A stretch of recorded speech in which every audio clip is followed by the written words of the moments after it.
Well, since the beginning of the Dale Carter's America podcast, we have been counting down to the midterm election. Almost 2 years of seeing what Biden policies, not personalities, policies have done to our country. The opportunity to put the brakes on is a week from today as we record this episode of the podcast. Everything that you need to know before you vote in a special episode of Dale Carter's America.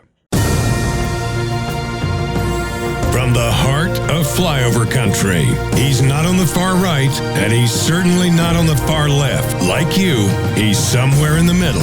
This is Dale Carter's America. And today I'm sporting my Ronald Reagan old school conservative t-shirt as we get closer and closer to the midterm election. I want to thank all of our sponsors. Let's do that at the top of the show today. Definitely want to thank Bob Watson, our State Farm agent. Bob's a great guy. He's been insuring folks like me for 4 decades. 5 decades, just me for like 4 decades, but everybody else for like 5. He's at 7th and Main in Blue Springs, 816-229-7878, auto, home, life, commercial insurance, licensed in both Missouri and Kansas. Bob is a fantastic guy, and he and his team will take care of you with surprisingly great rates. You see the television commercials all the time. Our favorite quarterback is one of the spokespersons for State Farm, but State Farm agents like Bob Watson are the ones who really carry the ball here and take care of you when you need them. So if you need insurance, you need a quote, call our good friend Bob Watson, who is not only a sponsor of this podcast, he's also a fan of the podcast. And if you're looking for pizza, you got to go to Funhouse Pizza. Funhouse Pizza's got 2 locations. They're in Lee Summit on 50 Highway, and they're also in Blue Springs on 7 Highway. A great American, a Marine. Jim Dingman is the guy who owns both of those, and he was an early believer in our podcast. In fact, when we do the live events, we'll do them at Funhouse Pizza locations because the pizza is that good, and it's a great place to have a conversation there. So go see our friend Jim. And when you get a quote from Bob Watson, when you go have a pizza with Jim Dingman at Funhouse Pizza in Blue Springs or Lee Summit, make sure you tell them that you're a listener of the podcast. Because, Kurt, I've been to several events in the last week, 10 days. Kurt Wheeler with me, of course, on the podcast. Hi. And people will say, you know, I'm really listening to that podcast. You guys are right on it. You got to keep going. Nice. Keep doing what you're doing. That's great. So for all of you who listen to the podcast, who watch the podcast on YouTube, go see our friends. Go see the people who believe in this podcast and tell them that you're a big fan of the podcast, and that's why you're checking them out. So a couple of great guys there who sponsor the podcast. We'll get to the others later on in this episode. You know, when I came to work this morning, it's never a good thing, Kurt, when you pull up the national news summary and your town is the lead story after Halloween. We had a violent Halloween. KCK, they had a party with like 100 high school kids. The host of the party tried to throw somebody out, and apparently it went wrong, and somebody started shooting. 1 dead, 2 critical at this point, 5 others wounded. Teens at a Halloween party gone wrong. Terrible.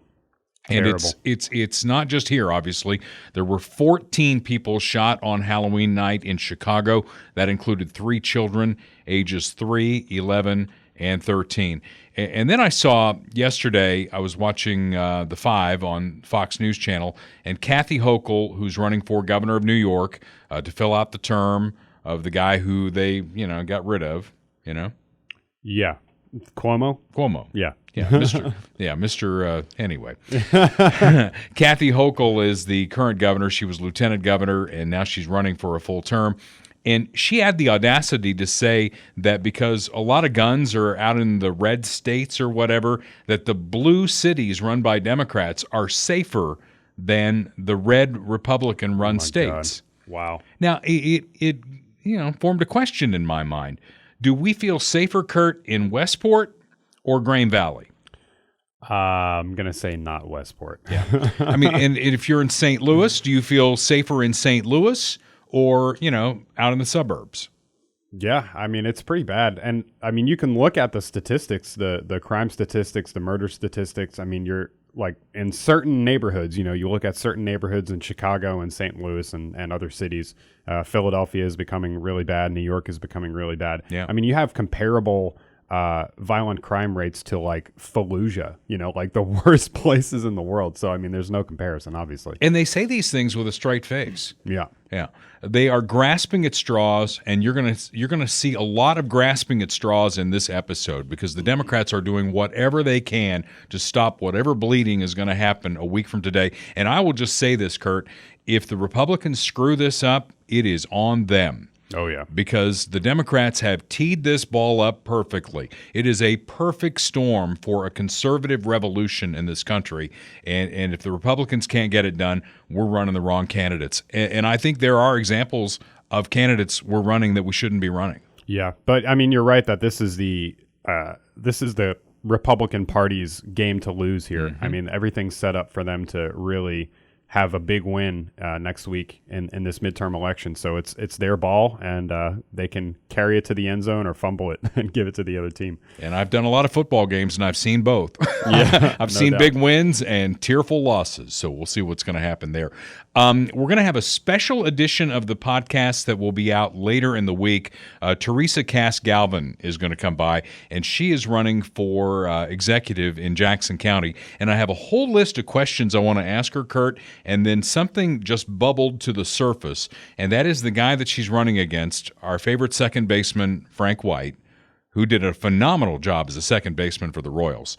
As county executive, not so much.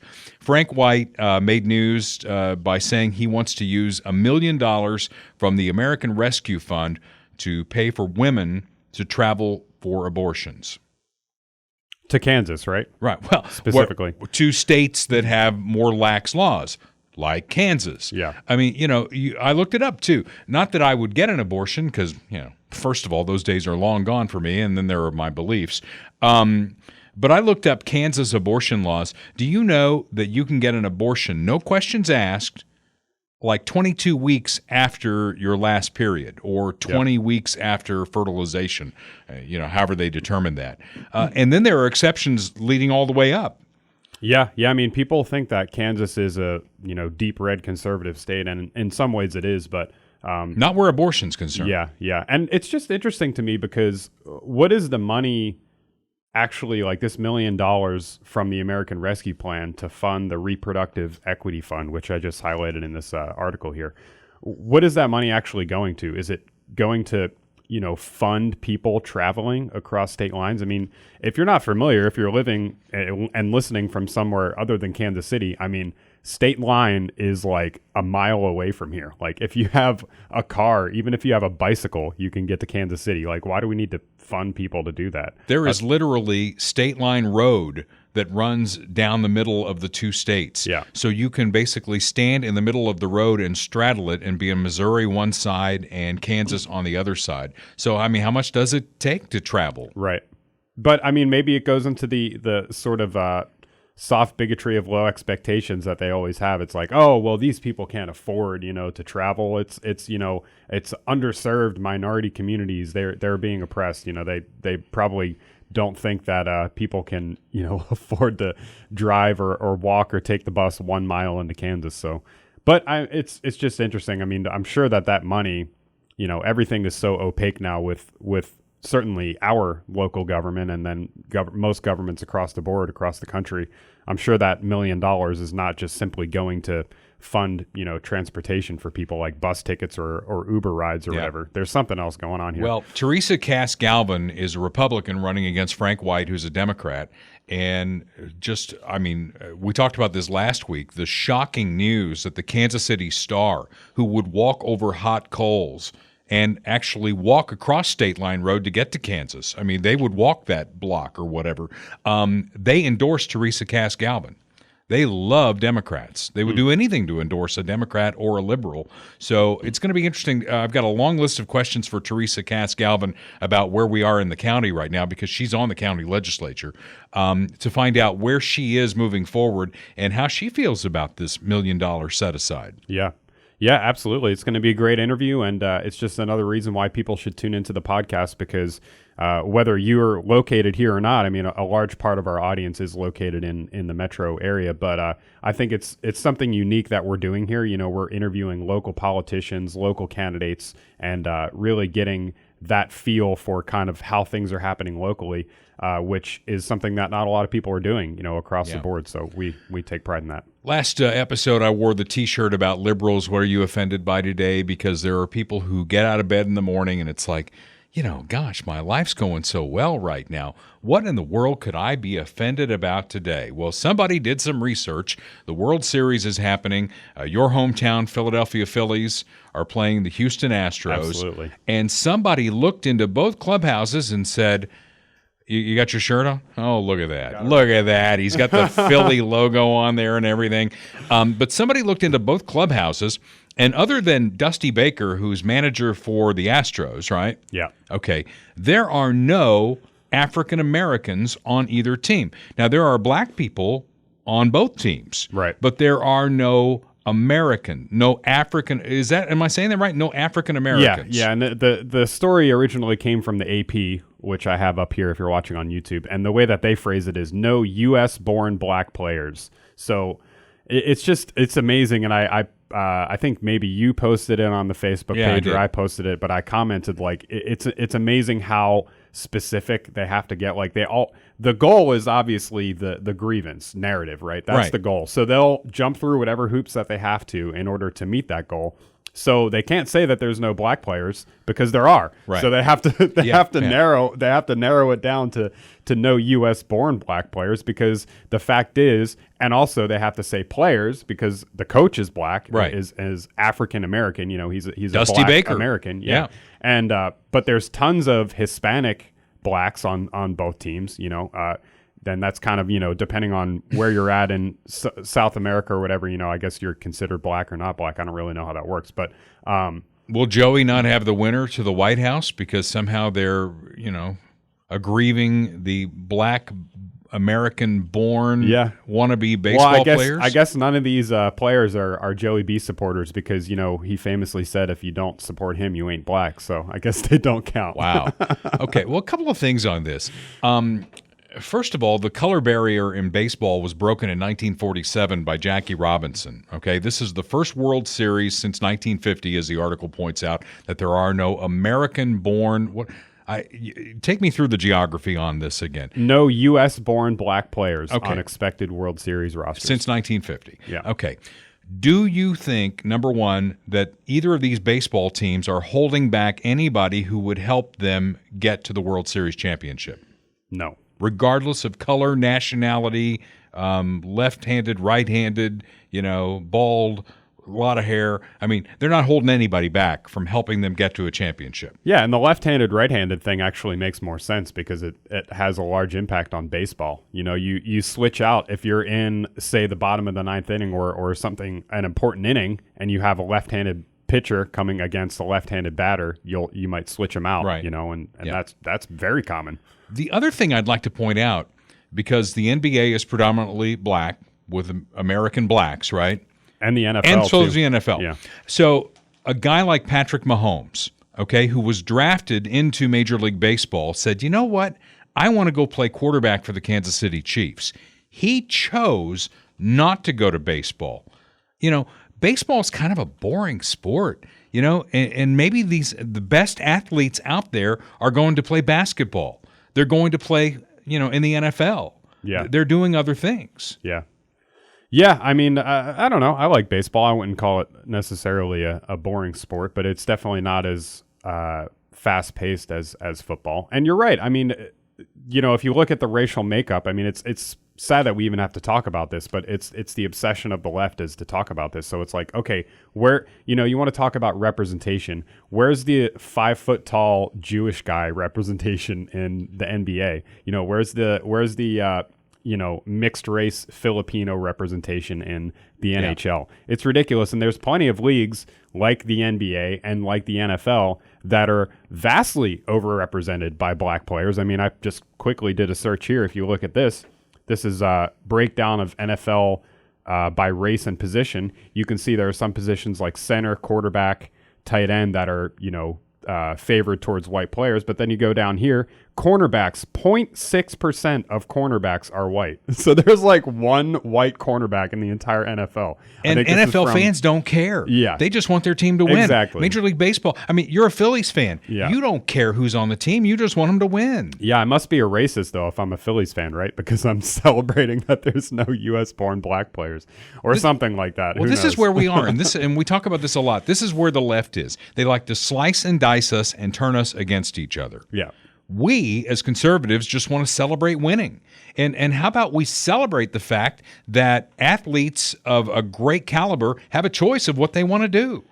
Yeah, 100%. I mean, and it's also it's a meritocracy. I mean, the best meritocracy. Yeah, there's a reason that these players are in these elite positions because they're the best at what they do. And I mean the racial breakdown will fall where it will. I mean, you can say the same thing about, if we leave sports, right? If we go into like academics, we have policies that actually actively discriminate against white and Asian applicants to college because they have these equity quotas. They want certain amounts of black and Hispanic students, and just statistically, they tend to score lower on the SATs and things like that. If you had no racial quota, schools like Harvard or other Ivy League schools could be vastly overrepresented by Asian students.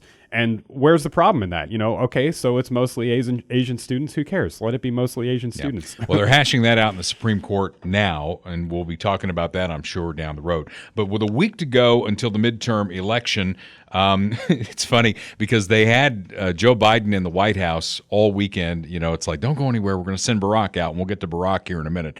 But before that, on Friday, Biden and Harris went to Pennsylvania to stump for Fetterman. So I'm thinking you got Biden, who is cuckoo for Cocoa Puffs. You've got Harris, who has made word salad something that we actually know and talk about. And then you've got Fetterman, who, unless he's got like a teleprompter typing out what you just said, he can't follow along. And it seems like there's a joke there. Biden and Harris go to Pennsylvania to stump for Fetterman. The Three Stooges. We should have an episode of the Three Stooges. Well, let's see what Joey B had to say. Now look, Fetterman is Pennsylvania. I mean, Fetterman is everything that he appears to be. You know where he stands. He has great courage. He has no reluctance to say what he thinks. He's my kind of guy. All right, he's your kind of guy. So, and he's had a stroke, right? And, that's he's the last recovered. thing he says. I'm sorry, I stepped on him. He's getting better and better. He had a stroke. He's recovering. Thank you all very much. That's it, Jack. Yeah. That's no joke. No joke, Jack. Okay, so Fetterman was talking about the fact that he was totally against fracking. Right. And in the debate, once he got the words out, he's all for fracking. I support fracking, and I stand here and I support fracking. Here's a guy who means what he says and says what he means. I mean, was that before the stroke? After the stroke? Should I even be talking about the stroke? Because probably talking about the stroke, I'm going to get in trouble. Well, it's interesting, and we talked about this a little bit last week, but they kind of have to talk about it now because it's so obvious. It's so obvious that this guy had a stroke and that he has serious mental issues. He has serious problems. He can't speak. He can't hold a conversation. He can't understand words that are spoken to him. He needs a teleprompter, which he had during his interviews, which he had during the debate. So I don't think they've made a calculation with this campaign for Fetterman where they know that we can't ignore this anymore. And so now their angle is gone from ignoring it and not talking about it to now they have to talk about it. And they're like, well, he's recovering. He's doing great. He's going to be fine. Yeah. So. Well, Joey B's had his own problems over the years, and he's the gaffe man. He's the gaffe master, and we've got another gaffe lined up for him. And actually, this is a better gaffe than his boss had. By the way, if they do, that means not a joke, everybody. That's not a joke. Not a joke. In 2018, when they tried to do it, we went to 54 states. By the way, if they do. Did you catch that? I thought you were going to play it again just for fun. No, it just repeats on 54 states. Now, his boss at one point said he went to 57 or 58. It was 58 states, right? 58. Yeah. Now, this may be them showing their hand, Kurt, because they want to add D.C., they want to add Puerto Rico. They'd love to split California in two. so that they get more Democrats in the Senate. They'd love to have Chicago be its own state. Right. And then the rest of Illinois. They'd love to have New York City be its own state, and then the rest of New York State. So, maybe he's showing his hand. Maybe he's telling the truth in an unguarded moment. Yeah, I mean, that could be true. They definitely are lobbying for all that. So that's certainly possible. Yeah. But I don't think that was his intention. You don't think so? He No. just blew it because, since I was a kid, 50 states has been pretty much where we are. It's been 50 since you were a kid. Yeah. I think this is still one of my favorite ones, though. This just reminded me. Trillion, seven notion of global warming. We passed $368 billion worth of help, which, as the same bankers talk about, is going to bring $1.7 billion off the sideline. This is our He president. does that one all the time too. $300 billion and a $7 million. 300. It's no joke, Jack.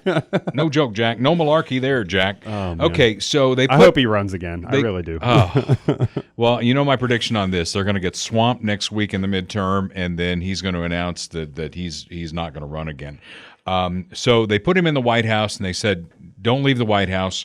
We're going to send Obama out, and he's going to stump." And you got a couple of clips from Barack Obama stumping for Democrats. Yeah, so we have two clips, and just to preface this a little bit, I want you all watching and listening to pay attention to what is the difference between these two clips. Let's start with Obama. I almost said Biden. Obama in Georgia.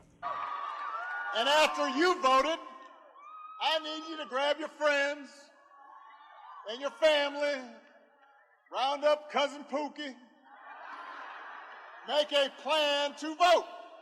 Yeah. Okay. And then Wisconsin. Wisconsin, yeah. Some of your parents are on Social Security. Some of your grandparents are on Social Security. You know why they have Social Security? Because they worked for it.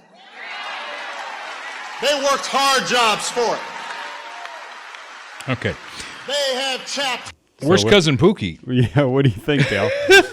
I mean, Well, let's just look clearly at the when he's audience in the here, South, maybe. yeah. That might have something to do with When it. he's in the South, he's like, "You got a grand man. You Yo, got a go grand get your family. cousin Cousin Pookie. Pookie.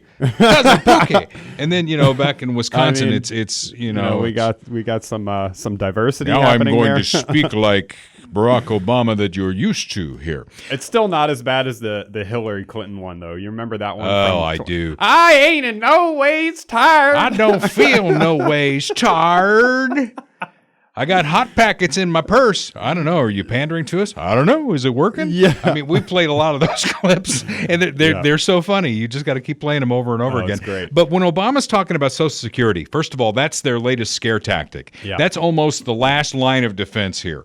They're going to take away your Social Security. Yeah. They are pointing to Rick Scott's proposal, which no other Republican in the Senate has signed on to. And they're calling that the Republican plan. And what his plan is he wants to sunset everything that Congress is doing at 5 years and then redebate it.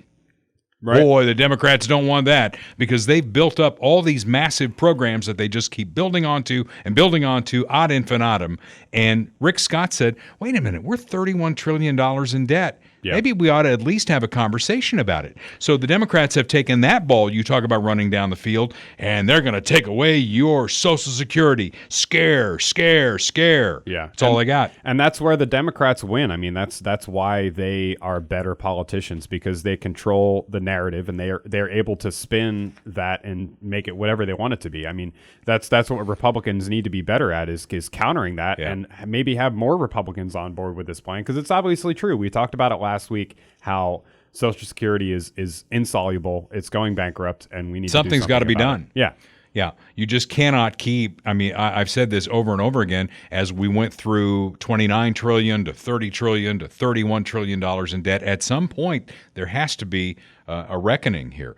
Joey B is back on the trail today. We don't have any clips to play for you because he hasn't done them yet, but you can bet it's going to be funny, and we'll probably get to it next week. He's stumping for Charlie Crist, who's running for governor, and Val Demings, who's running for the Senate. Both of them are trailing in their races. And to kind of throw you a curveball here from the debate between Charlie Crist and Ron DeSantis, Crist is trying to say that basically he's not going to serve his entire term as governor because he's going to run for president in 2024. And DeSantis, did you hear the reaction he had? I did. Or I'm what going he to pull said? up the video here. Basically, keep talking. yeah. Keep talking. I was going to give it away, which is basically, he says, the only old donkey that I'm going to retire is Charlie Crist, which is hysterical. Here we go. Understand, you think you're going to be running against them. I can see how you might get confused, but you're running for governor. You're running for governor, and I have a question for you. You're running for governor. Why don't you look in the eyes of the people of the state of Florida and say to them, if you're reelected, you will serve a full 4-year term as governor. Yes or no? Yes Get or him, no, Ron. Get him, Ron. Will you serve a full 4-year term if you're reelected governor of Florida? It's not a tough question. It's a fair question. He won't tell you. We did not agree on the candidates asking. So something interesting about it, because I have to pause it right there. This clip went viral the day after the debate, and all of the left-wing media outlets on Twitter and Instagram and everywhere else, they clipped this. They stopped this clip right there. Okay. So they make it seem like he doesn't give an answer, that he's just standing up there deer in the headlights, all awkward, deer in the headlights. What's happening is Crist is not following the rules that were set up by the debate, which is that they're not supposed to be, asking each other direct questions about personal things or whatever. And they're supposed to keep it within whatever confines there are. So DeSantis is waiting for permission to answer. That's why he's not saying anything. So the mainstream media lied, said he didn't have an answer, stopped the clip right there and put it out, and didn't play the rest of the clip, which I'm about to do. Each other questions. Governor, it's your turn. Well, listen, I know that Charlie's interested in talking about 2024 and Joe Biden, but I just want to make things very, very clear. The only worn-out old donkey I'm looking to put out to pasture is Charlie Crist. How about that? And Crist even had to go, okay, you got me on that one. He gave a little smirk there. He's like, yeah, that's a good line. Okay, to the world of country music. Luke Bryan, who's a major country music star, he's in hot water. He was doing a concert down in the state of Florida, and Governor Ron DeSantis asked to address the crowd to talk about hurricane relief from Hurricane Ian. So we have a clip from Luke Bryan bringing Governor DeSantis on stage. We're going to have some fun, and we're going to raise some money tonight for the great state of Florida. All right? Ladies and gentlemen, welcome to the stage, Governor Ron DeSantis. Crowd loves him, by the way. Yeah. Bunch of redneck. The guy holding the camera goes, hell yeah! He's throwing out hats and all that. So it was a good time. The upshot of this is he's taking lots of slings and arrows, not DeSantis, but Luke Bryan. All over Twitter, they're like, I'm done with Luke Bryan. He's off my playlist, blah, blah, blah, blah, blah.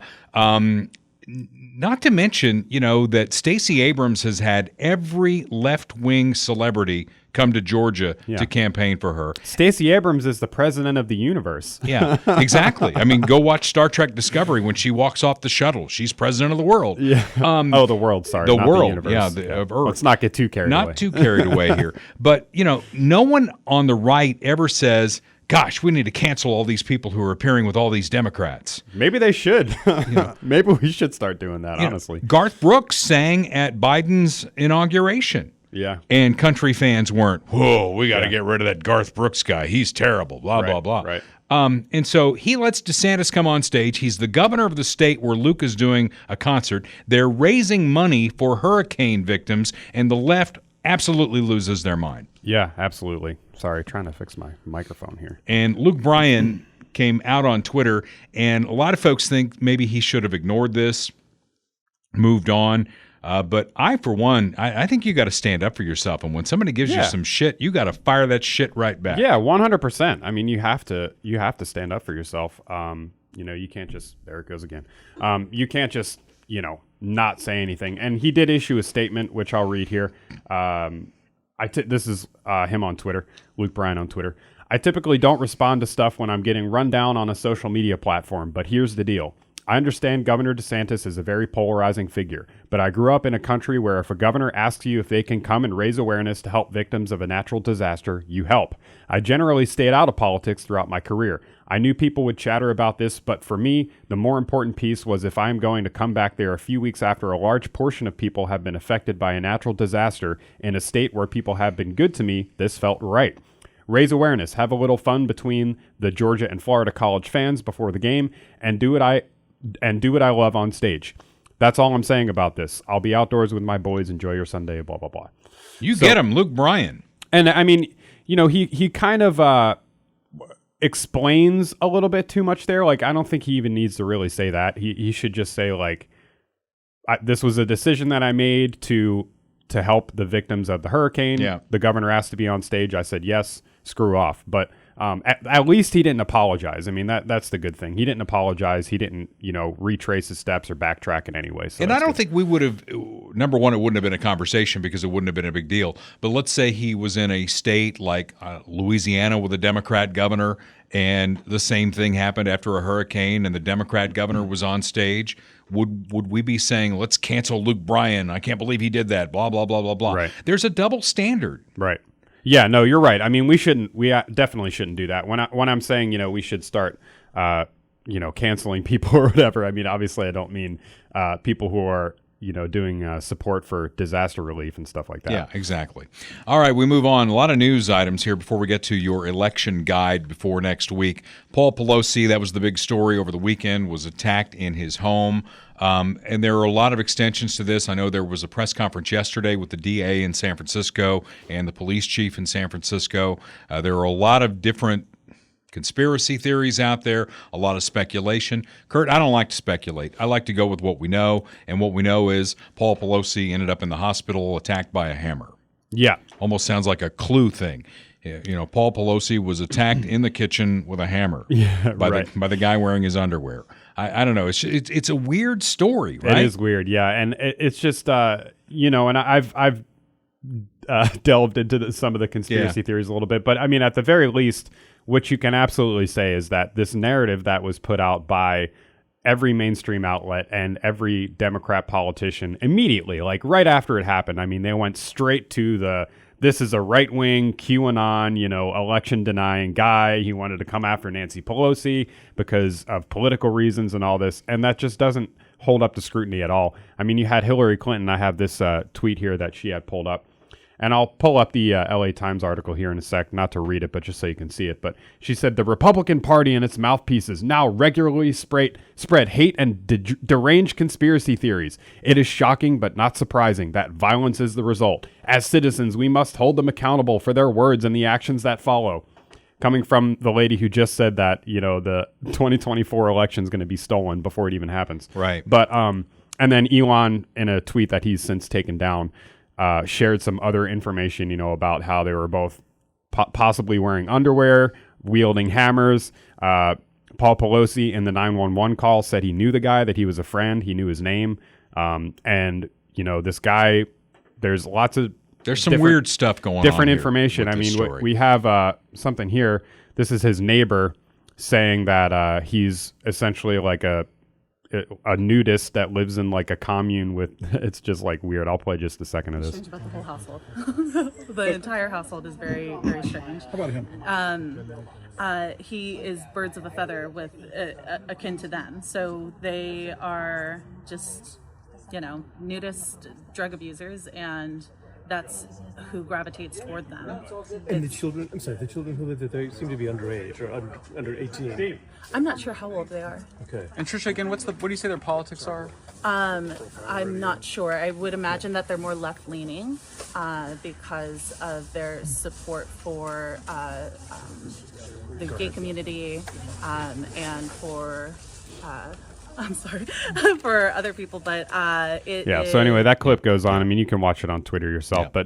But my point here is, because I know you don't want to dive into any theories or anything like that, but it's just not so cut and dry as to what they make it out to be. And again, it's clearly a strategy right before the election to paint last gasp. Yeah, exactly. They are trying to do whatever they can to make Republicans look bad, and they looked at this. Hillary Clinton woke up this weekend and saw this news and went, "Oh, good golly! Yeah, I get to go out and blame the Republicans for this." Right. You just heard from the guy's neighbor, and I don't think there are a lot of right-wing people, number one, in the San Francisco Francisco metro area. Right. Secondly, they don't fly gay pride flags. They don't fly BLM flags. They're typically not nudists. I mean, these are the things that just don't hold water. And violence happens on both sides. Did they forget that a Bernie Sanders supporter gunned down, a bunch of Republicans playing softball at the congressional softball game? And when I was growing up in Indiana, I put this in there as well. You probably didn't even know what the name Russell Lloyd meant. But Russell Lloyd was the mayor. He was actually the former mayor of Evansville, Indiana, my hometown. And he was long gone from office, and a disturbed former city employee came to his house, walked right into his kitchen, and shot him dead. Oh, wow. Because she was pissed about what was going on with the city and her benefits and all that. And I understand that he kept telling her, I'm not the mayor anymore, right? Right. And so she still killed him, and this was in 1980. There are disturbed people out there, and you can't pass any law. We've talked about this before relative to guns.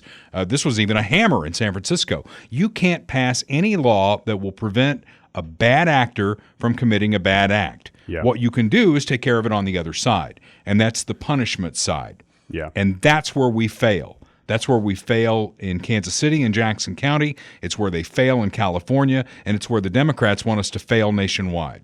Yeah, and I just think, people are so quick, especially on the left, to just go immediately to the narrative. They just immediately adopt the narrative. How can we use this politically for our advantage? Exactly. And it's like, I see all of these facts about this Paul Pelosi case. And, obviously, you've alluded to this, but just to, address that too. I mean, obviously, we don't want anyone being attacked. We hope he's okay. We hope he makes a full recovery. But, you see all these things about this case, and it leaves me certainly with more questions than answers. I have lots of questions about this. Like, what the hell's going on? Yeah. Well, and that's kind of, I think, the skepticism and the questioning mentality that people should have, instead of just like seeing something like, oh, it was this, and it was a right-wing extremist. Right. Well, you had the Hillary Clinton reaction immediately, and the president was quick to do it as well because he's playing the same game. Yeah, I've got that right here in 3, 2, 1. And the generic point I want to make is that, it's one thing to condemn the violence, but you can't condemn the violence unless you condemn those people who continue to argue the election was not real, that it's being stolen, that all the malarkey that's being put out there to undermine democracy. Malarkey. Well, there is you talk about no evidence for the conspiracy theories. There's no evidence that this guy was an election denier. Where's that evidence? Yeah, I mean, so that's kind of what I was going to point to is these articles. This is the one that Hillary Clinton shared. And I'm not going to read through these, but I encourage our viewers and listeners to go read through these on their own. There's an LA Times article and there's a Rolling Stone article that are both calling this guy, QAnon, extremist, election denier. And that's their like buzzwords. That. Yeah. So, I mean, where's the proof? I scroll through proof. these articles, there's links in here, but, I don't know. They don't need proof, Kurt. They've got an action. They've got an action that happened, right? And it's like, first of all, they give their lip service. Gosh, we hope Paul Pelosi's okay, blah, blah, blah, blah, blah. And then they go, how can we use this? Right. We got the midterm coming up. We're about to get our ass kicked. How do we use this? Right. Yeah, and that's the interesting part about it, too, is that they don't seem to care how he's doing because their immediate reaction is to politicize it, not to actually, wait for the facts to come out or be concerned about this guy's health. They immediately go to the talking point. So it's clear that they don't care about how he's doing. They see this as an opportunity, and they're going to take full advantage of it. All right. Elon Musk has purchased Twitter, and already the celebrities, it's almost like what happened when Donald Trump won the presidency. How many tweets have there been of, I'm done, Twitter, right. I'm done, Twitter, I'm done. Trump won, and it was like, we're going to move out of the country. We're moving to Canada. None of them did. It's very similar to that, yeah. None of them did. Yeah. Well, it's a lot easier to leave Twitter than to move to Canada, so maybe people will actually do it. Hopefully. Who needs them? Yeah, seriously. If you're going to leave, then just leave. Yeah. We don't want you. I get that a lot, not a lot, but once in a while, and you can almost clock the calls and how they're going to go. I'm listening to this station for 25 years, and I can't believe you just did that. I'm never going to listen ever again. It's a good impression. And, well, I've had a few of those. And then they always end up listening again and complaining about something else, because those kinds of people, Kurt, again, it's like the shirt said last week, what are you mad about today? They get up in the morning and it's like, the birds are singing. It's going to be a beautiful day. What can I be pissed off about today? Right. Yeah, and the Elon Twitter saga is still developing. I mean, he took over on Friday, I believe, and he immediately fired like all of the top executives, the CEO, the CFO, the Vijaya lady, the chief, one of the chief operations people. That she was on the Joe Rogan podcast with what's his name, Jack Dorsey, when they went on there a couple years ago. But there was another story that I wanted to talk about that dropped yesterday, and I have the article here. Again, not going to read through it, but it's from The Intercept, just so you can go and check it out for yourself. Basically, what happened is a bunch of documents in this article were released yesterday that show that the Department of Homeland Security, since 2020, before the election, has been having regular meetings with executives of Twitter, Facebook, Wikipedia, other big tech platforms, and collaborating on censorship. So they're collaborating on what narratives or stories should be allowed. They're collaborating on who should be banned, who shouldn't be banned.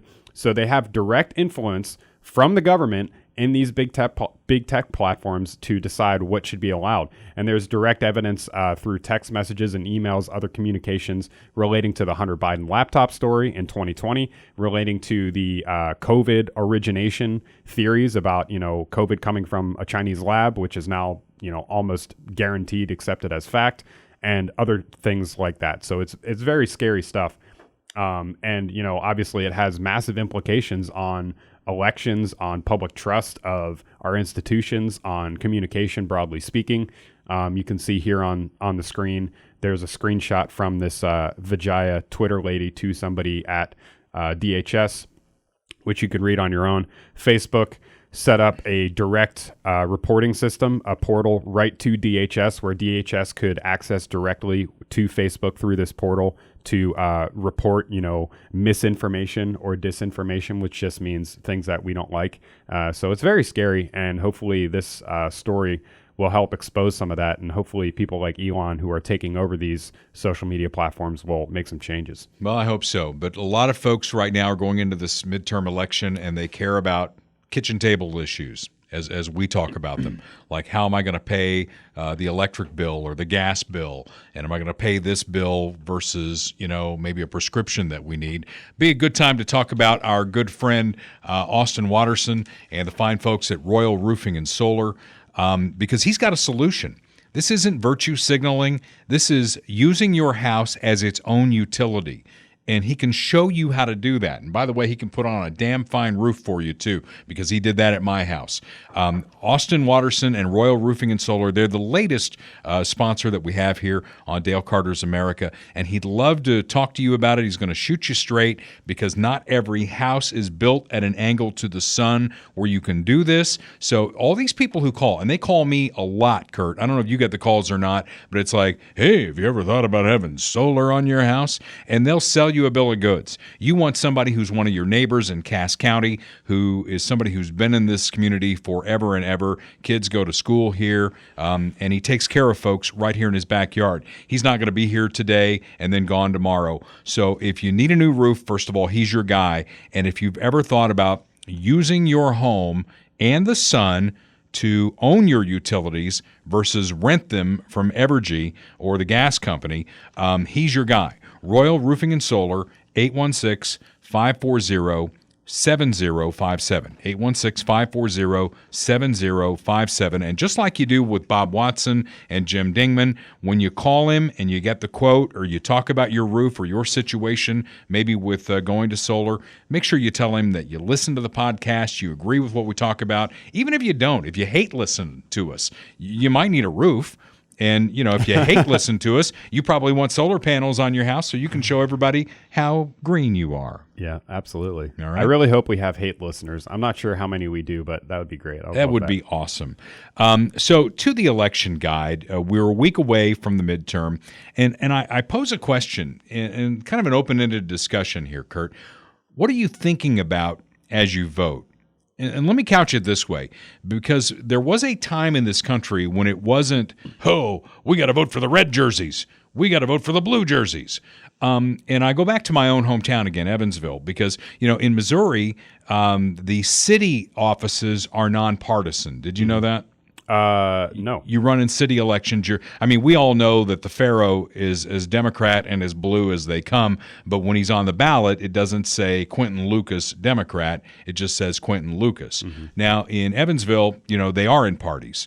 And my thought as I turned 18 and I was starting to vote and all that, the standard that I used was, and I voted for Democrats and Republicans, the person who is in the job, are they getting the job done?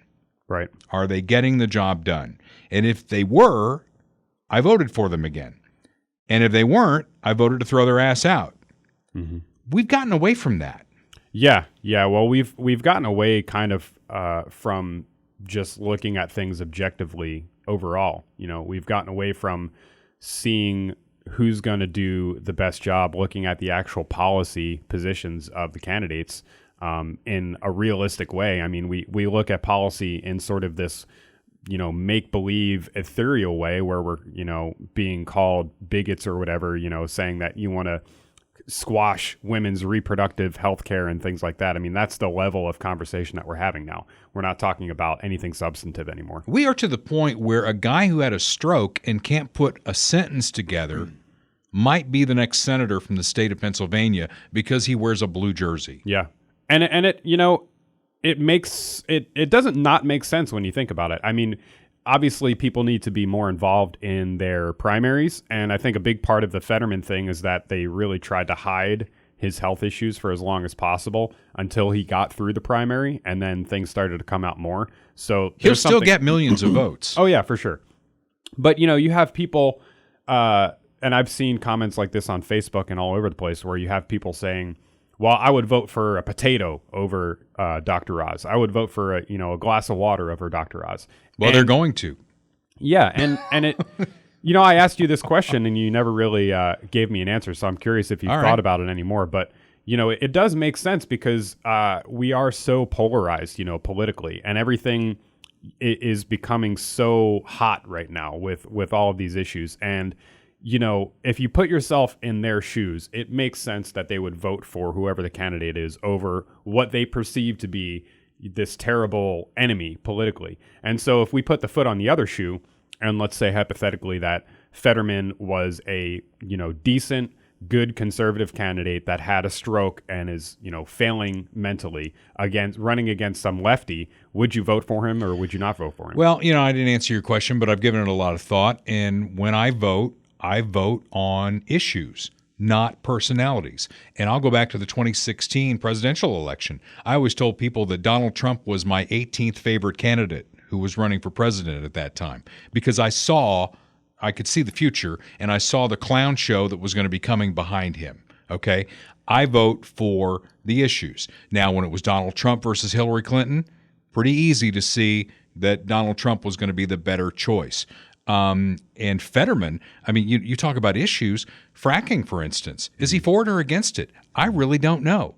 So if you had a really good conservative there who had some health issues versus somebody on the other side who on the issues was completely wrong and working against my interests, I guess I would vote for the guy with the stroke. Yeah.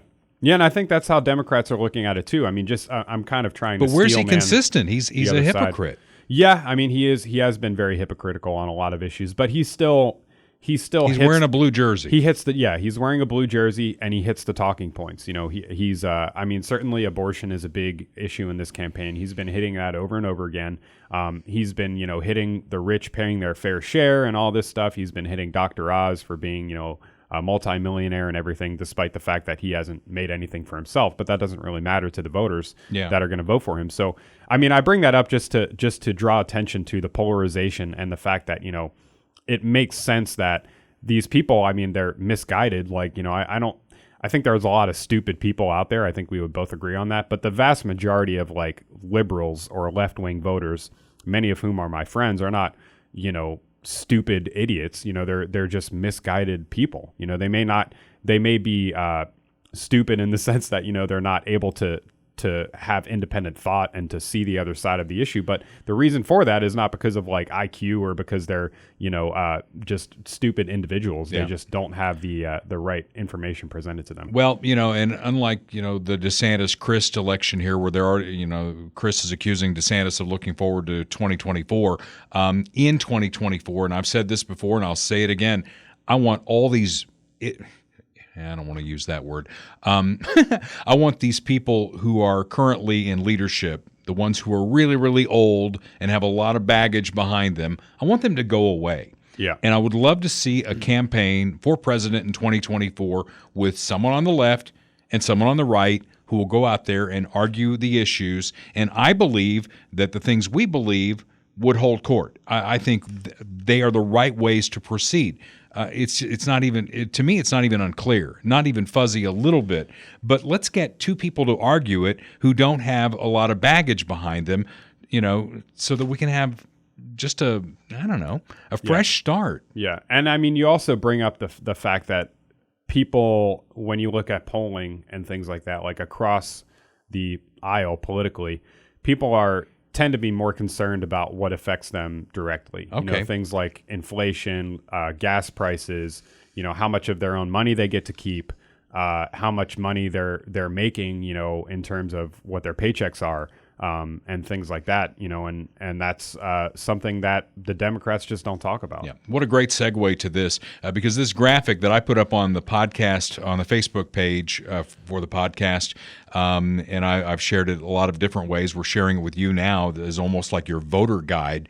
My friend Fred Demmel put this up. I'm sure he didn't create it. It's probably made its way around the internet. But when Joe Biden took office on January 20th, 2021 versus where we are today, if you look at it in this graphic, it goes down. It shows you on the red side where it was, the blue side where it is. The inflation rate was 1.4%. Now, they can blame COVID for that all they want, but COVID started in March of 2020. We were in the throes of COVID. So why did inflation peak to where it is now at 8.3%? Because, again, they put trillions of dollars into the market that were not there. It's funny money in the market, and it's had an impact on inflation, a terrible impact on inflation, and that's why that's issue number one. 1.4% inflation rate to 8.3%. Gas prices. Joe Biden, again, he's lying through his teeth, or maybe he's just confused. I don't know what the deal is. But he says gas prices were $5 a gallon nationally when he took over. Not correct. It was half that, less than half, $2.39 a gallon when he took office. And as of now, it's hovering about $3.75. But diesel is still right at $5 or over $5, even in Kansas City, and much more on either coast. You could have gotten a 30-year mortgage when Donald Trump left office for 2.65%. Today, it's over 7%. Yep. You haven't bought a house yet, have you? No. That's got to make it tough for you. Yeah, certainly. I mean, I don't really, at this point, have any plans to until things kind of start to come back down a little bit, and then maybe reevaluate. People who rent, the average rent price was $1,625 a month. Now it's over $2,000. NASDAQ was up 13,342. It's down. Grocery prices up 3.7% under Trump, up 13.5% under Joe Biden.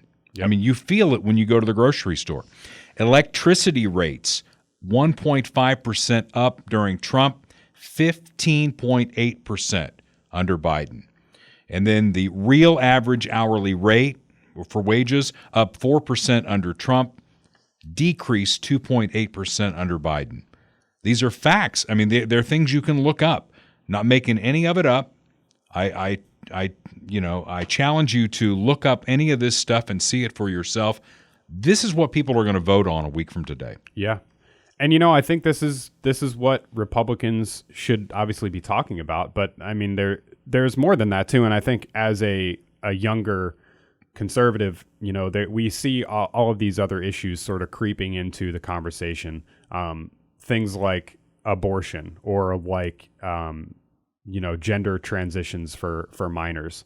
And that one specifically, I mean, I've had a couple conversations with friends of mine on the left in the past week or two, and even people who I consider very firmly on the left are opposed to that. And it's just not an issue that people are aware of, because nobody's talking about it. The Republicans are not bringing enough attention to a lot of these cultural issues, which I think are winners. And they tend to skew younger. Younger conservatives, people on Twitter talking about them a lot more than people on the campaign trail. And that needs to change because these are not only very important issues for the future of our country, but they're winning issues politically. Well, and that's the dollars and cents slide. That doesn't even bring into account the border, which is a disaster, fentanyl, surging into our country, the embarrassment of Afghanistan. Yeah. And something that they've kind of buried that they don't talk about much is the Iran nuclear deal. Apparently the administration's walking away from that because even they realize what a disaster that thing was. And remember, he campaigned on that. Right. That he was going to proudly get back into the Iran nuclear deal. Yeah. So they can't even get out of their own way. It's kind of sad to see, and I mean, it's getting better in a lot of ways, but it's sad to see how bad Republicans really are at doing politics because, all of these positions that are considered hard right positions by today's standards that have been established by the media are just common sense, average, normal positions from like 10, 15 years ago. They are. Like we shouldn't be, mutilating children. Like we should produce energy in America. Like we should have a secure border. Biological girls should play girl sports. All of these things, are just common sense positions that the vast majority of Americans, if you present it to them in a clear and direct way with the facts of what is actually happening, will agree with. And we're just not doing it. It's like, why? Why are we not talking about this? Again, they're going to say that we're transphobic. They're going to say that we're bigots. They're going to say that we don't care about poor people or whatever. It's like, they're going to say that anyway. Who cares? Yeah. Well, again, the Republicans have this thing teed up perfectly. And if they don't hit it out of the park, it's on them. It's their own damn fault. And we will be here. We'll either be celebrating a big win next week, and we're going to be delayed by a day because we want to wait until after the midterm election results are in. Right. Or we're going to be all over the Republicans like stink on ugly because you screwed this up. Right. Just keep that in mind. Okay. So we thought we'd review some of the issues in Missouri and Kansas, the ballot issues. There are amendments on the Missouri side, and one of them sticks out as something we could spend a lot of time on. We don't have to spend a lot of time on most of these, but Amendment 1 just seems like a no-brainer. It frees the treasurer to make investments for the state where they can actually make a lot more money for the state. Even says on the ballot issue that this will increase interest revenue of about $2 million a year just by untying the hands of the treasurer. And that's an accountability thing. If the treasurer doesn't do a good job, this gets back to, are you doing a good job or not? Not what jersey you're wearing, but if you've screwed up our financial situation, you're out of there. But if you make a lot more money for us, you're in. Yeah, I mean, the only part that troubles me is some of this language, allow the General Assembly to override the current constitutional restrictions of state investments by the state treasurer. Well, what are those constitutional restrictions that we're overriding? You'd have to get into the whole detail, but if you want to, you've done enough reading on Amendment 3. Yeah. Trust me on Amendment 1. It's a good thing for the state of Missouri. So we jump to Amendment number 3, and this is an interesting one, Kurt, because Democrats and Republicans are opposing this. I'm not sure, other than a bunch of potheads, who's going to vote for this thing. Yeah, I mean, I think people that are going to vote for it are probably people who are just acting on gut instinct because they want, legalized weed. And this is sort of the first big ballot initiative to do that recreationally. And so people will vote for it just for that. But as friends of the podcast have pointed out, other people in the media have pointed out, and like you've said, even, pro-legalization organizations, non-political ones, and people on the left as well are pointing out a lot of flaws with this. But as far as we're concerned, The main issue is some language that's hidden deep down in the amendment. It's it's a 39-page amendment. Yeah. And I was telling you this off the air before we started recording, but it's very difficult to find this stuff. And like even all of these amendments, it's not even just Amendment 3. I mean, it's so tedious. It's so tedious to try and figure out what's actually going on, to read the full text, because obviously they don't provide the full text when you're at the ballot box voting. You just get that 2-line summary. If you read the 2-line summary of Amendment 3, it sounds like they're just legalizing weed and taxing it. But that's not what's happening. There's a lot more in here that's going on, and you really have to get down to the nitty-gritty. And it's just, it's a problem. It's something that the vast majority of people are not going to do. They're not going to take the time to really look into it. They need to be told what to vote on or what to believe on this, because, it's not that they're not smart enough. They just are uninformed, or they just don't have the time or the energy.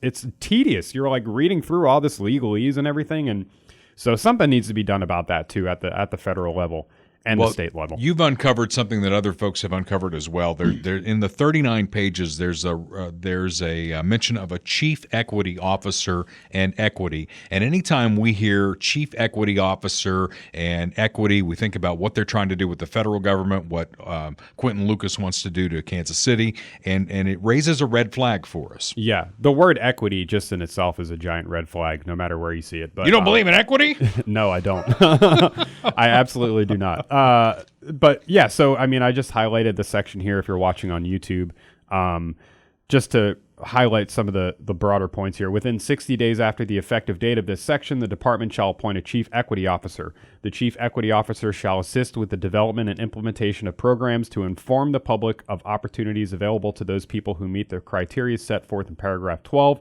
of this subsection. The chief equity officer shall establish public education programming and targeted technical assistance programming dedicated to providing communities that have been impacted by marijuana prohibition with information detailing the licensing process and informing individuals of the support and resources that the office can provide to individuals and entities, blah, blah, blah, blah, blah. It's just like, but then, the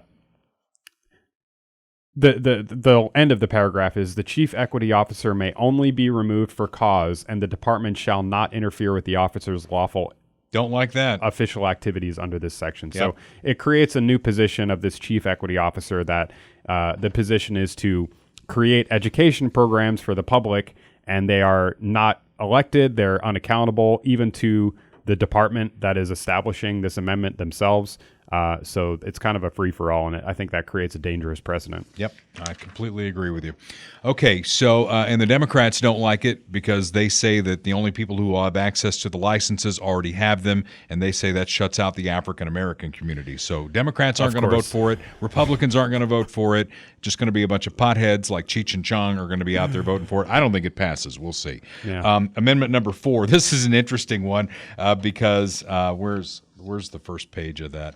I have it right here. I can read it if you want. Okay. So, shall the Missouri Constitution be amended to authorize laws passed before December 31st that increase minimum funding for a police force established by a state board of police commissioners to ensure such police force has additional resources to serve its communities? There is only one such police force in the state of Missouri. It's the Kansas City, Missouri Police Department. So this is an amendment that only affects the Kansas City, Missouri Police Department. Yeah. To increase funding. So, of course, I'm for it. All right? Yeah, I mean, it's just, again, like, the way that it's written is so confusing. I mean, and if you're looking at the screen here, like, this is the Secretary of State of Missouri, Jay Ashcroft. This is his, or John Ashcroft. It's Jay Ashcroft. Okay. This is his website, and this is like the summary paragraphs, and this is probably more or less what it's going to look like on the ballot. Mm-hmm. And just that sentence itself, like I don't consider myself like a stupid person. I'm not like a genius or anything, but like just reading that, it's like, what? Shall the Missouri Constitution be amended to authorize laws passed before December 31st, 2026 that increase minimum funding for a police force established by a state board of police commissioners to ensure such police force has additional resources? It's just like, Can't you write that in simpler terms? I'm sorry. It just Well, bothers me. each one of these has what they call fair ballot language, so you don't have to read the legalese. It just basically tells you what a yes vote does and what a no vote does. Right. That's true. Yeah. So the next item on here is Amendment number 5, officially puts the National Guard under the governor. I guess in Missouri we don't really have that line drawn on a flow chart necessarily, but I think the governor could still call out the National Guard, but this will make it official.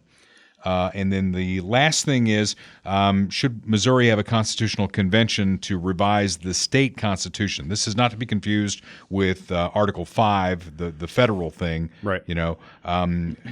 Our constitution in Missouri, have you ever seen it? No. It must weigh 800 pounds because it's got 15,000 amendments on it, all written like this. Unlike the federal constitution, which has, 27, 28, and they're fairly straight to the point. The Missouri Constitution is a mess. And part of me thinks, just leave it alone. The other part is maybe it's time to get in there and fix everything. I don't know. Yeah. I mean, it's like it begs the question. I mean, what are the changes? Are they going to change it for the better or make it even more convoluted and complicated, So, I mean, as long as it's transparent, I guess it can't be anything but a good thing and if people get to vote on it. But yeah, who knows? Well, the interesting thing to me on the Kansas side, they label it as HCR 5014, Legislative Oversight of Administrative Rules and Regulations. This is something that, if I understand this right, and I'm not going to say I do because I'm not a lawyer, but if I understand what they're trying to do in Kansas, I wish they'd do it at the federal level. And that is that the legislature needs to have some oversight of all of these myriad agencies that are under the executive branch. And at the federal level, I mean, you're talking about the EPA. The EPA can scuttle any project that they want to scuttle without congressional oversight. Right. And maybe that's what they're trying to do in Kansas. Do you read it that way? That's what it sounds like. Yeah, the opening paragraph or the top paragraph of the summary says the purpose of this amendment is to provide the legislature with oversight of state executive branch agencies and officials by providing the legislature authority to establish procedures to revoke or suspend rules and regulations. Makes sense. Yeah. That one does make sense. Yeah. Yeah. So Kansas, good job on your amendment. Missouri, oh my God, your Constitution, it just gives me a headache. And before we leave you with our kicker of the day, again, we're a week away from the election, a week away from the midterm that we've been talking about. You see everything going on around you. Please don't be distracted. Please do vote. Do your homework. Make sure that who you're voting for or the issues you're voting for are the things that represent what you believe, okay? Not what somebody else believes, what you think is cool, hip, or happening, but what affects you and what makes sense to you. And, of course, around here, we say vote red. And when we think of red, we think of Bob Watson, who is our favorite State Farm agent. My guy for 27 years that I've lived in Blue Springs. He was one of the first people I made contact with, and he's taken care of my family through 4 kids who seem like they hit everything in front of them. And their old man isn't a great driver either, as Bob will tell you. 7th and Main in Blue Springs, 816-229-7878. Auto, home, life, commercial insurance, licensed in both Kansas and Missouri.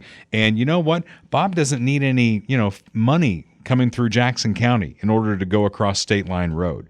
Bob's a pretty able guy. He can get in his car and drive the block across State Line Road. And he's actually providing people with something that they need, not killing babies. Good guy. And he'll come talk to you, too. And he'll come talk to you even in Kansas. Even though he's a Mizzou guy, he'll come talk to you in Kansas. That is Bob Watson, one of our sponsors here on Dale Carter's America. We leave you with this today. November 1st, in addition to being All Saints Day, the day after Halloween, is also the beginning of Native American Heritage Month. Did you know that, Kurt? No, we have all kinds of days for everything. This is an entire month. Except white people. This is the entire month we'll celebrate Native American Heritage Month. And we thought we would leave you today with a tribute to our favorite 1042nd That's what her DNA profile turned out. Yeah. She said 164th. It turned out to be just a little off. 1042nd indigenous person. Roll the tape. Of my heritage, I am very proud of the stories that my grandparents told me, that my grandparents told my parents, and my parents told my brothers and me. What part Native American? Being Native American is part of who our family is. To the That frankly doesn't make any sense. My Aunt B has walked by that picture at least 1,000 times. Aunt B. Remarked that her father, my papa, had high cheekbones, like all of the Indians do. Like all the Indians have high cheekbones. Had high cheekbones, like all of the Indians do. I mean, first of all, isn't that racist to say Indians? They're supposed to be indigenous persons. That's right, yeah. And Yeah. she has no right to say that. She's only 1,040, whatever. Yeah. So with that, and I don't know if you noticed, but Tim McGraw's Indian Outlaw was playing underneath that clip that we stole from somebody. So with Native American Heritage Month still to come, a tribute to Elizabeth Warren, this is Dale Carter's America. The views expressed on Dale Carter's America are Dale's and Kurt Wheeler's. They do not necessarily reflect the views of KFKF or Steel City Media. Comments can be sent to dalecartersamerica@gmail.com. Check back for weekly episodes. Subscribe, spread the word, and give us a 5-star review. Thanks for being a part of Dale Carter's America.